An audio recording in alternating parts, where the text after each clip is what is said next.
La no dualidad es un tipo de percepción en la que la mayoría de los eventos que se experimentan no tienen parangón en la vigilia.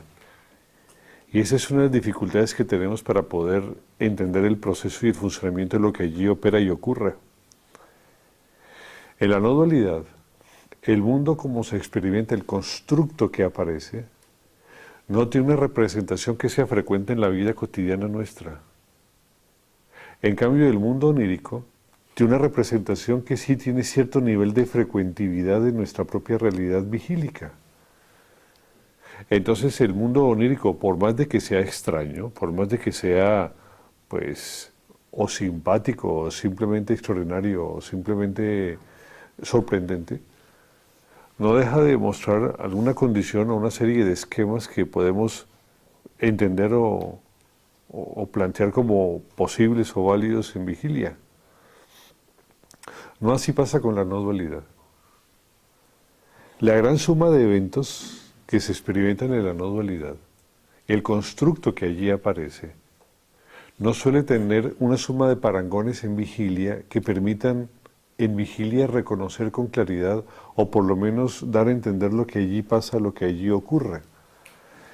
La distancia que hay entre los mundos vigílicos duales y los mundos vigílicos no duales es demasiado amplia, es demasiado inmensa, es una brecha casi imposible de saltar vía la razón. Los constructos mentales vigílicos duales no tienen un seguimiento, no tienen una forma de representación que emule de alguna manera la descripción de los mundos no duales vigílicos. Y esa es la terrible condición, la terrible diferencia que hay para poder hacerlos entendibles. En los mundos oníricos, en los mundos no duales, debido a la ausencia de fronteras de los objetos, ¿sí?, la representación que se tiene de ellos es profundamente contundente, pero profundamente extraña. Cuesta mucho acostumbrarse a una forma de percepción de ese tipo. Estamos hablando de mundos que no poseen esencialmente fronteras. Las realidades no poseen esencialmente fronteras. Es decir, el perceptor no esquematiza el sentido de frontera que hay en los objetos. Hay fronteras de colores, hay fronteras de líneas, hay fronteras de formas, pero no hay una representación mental de fronteras de un objeto que se delimite por la forma o que se delimite por el color. ¿Sí? Es una sensación extraña, no sé si me entienden.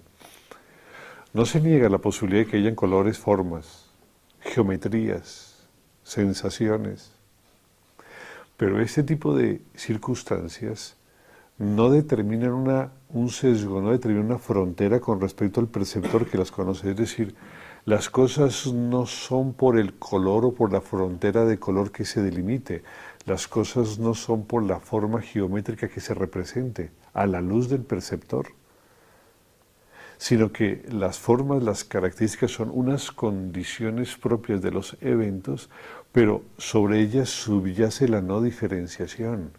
Entonces la no diferenciación es mucho más intensa que la misma propiedad del color que puede imprimir en nosotros un sesgo de diferencia. Entonces hablar de azul, amarillo, verde, naranja o rojo, o de una forma larga, alta, verde, o de una forma curvilínea, una forma recta, una forma esférica, pues a nosotros inmediatamente crea un sesgo de diferencia entre una forma geométrica y otra. En los mundos no duales, los sesgos de diferenciación no son los que determinan las realidades de los objetos ni los que determinan los límites de ellos respecto a otros objetos. Es un tipo de percepción en la que al conocer el mundo se anula la tendencia a esgrimir o a determinar la frontera de los objetos por su geometría, color, naturaleza o por el hecho de sentirse apropiado de ellos por experiencia directa. El mundo no dual es muy extraño en esa circunstancia. Por eso en los mundos no duales es tan fácil experimentar la tendencia o la presencia, por ejemplo, de lo infinito. ¿Sí?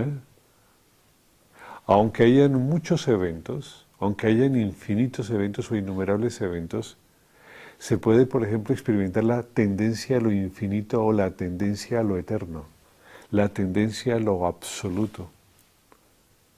Porque los objetos en sí mismos, por sus características, no enmarcan una consideración de borde o de frontera con respecto a los restantes objetos.